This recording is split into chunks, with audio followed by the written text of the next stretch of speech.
தமிழக சட்டசபையில் நடப்பாண்டிற்கான பட்ஜெட் தாக்கல் செய்யப்பட்டுள்ள நிலையில் துறை சார்ந்த மானிய கோரிக்கை தாக்கல் செய்யப்பட்டு வருகிறது.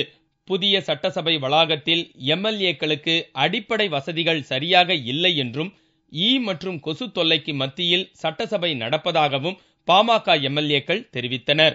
சட்டமன்ற வளாகத்தில் சட்டப்பேரவை உறுப்பினர்கள் அமைதியாக அமர்ந்து பணிகளை தொடர முடியாமல் ஈக்களும் கொசுக்களும் தொல்லை அதிகமாக இருக்கிறது.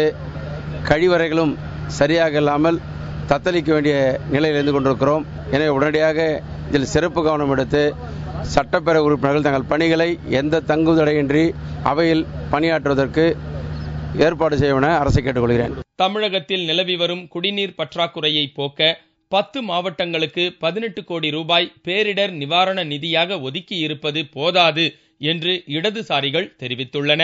துணை முதல்வர் அவர்கள் தமிழ்நாட்டில் நிலவக்கூடிய வறட்சி குறித்து விவரங்களை தந்தார்.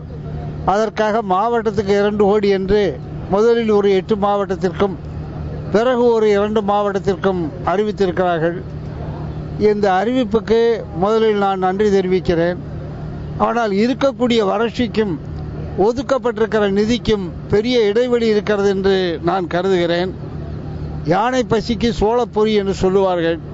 எனவே அந்த அடிப்படையில் தான் இது இருக்கிறது என்பதையும் கூடுதல் நிதி ஒதுக்கப்பட்டு போர்க்கால அடிப்படையில் வறட்சி நிவாரணப் பணிகள் மேற்கொள்ளப்பட வேண்டும் என்று தெரிவிக்கிறேன். மக்களால் தேர்ந்தெடுக்கப்பட்ட மக்கள் பிரதிநிதிகளான எம்எல்ஏக்களை கொசுக்களும் ஈக்களும் கடிக்கலாமா என்பது குறித்து கூட விவாதம் வைக்க வேண்டியதுதான்.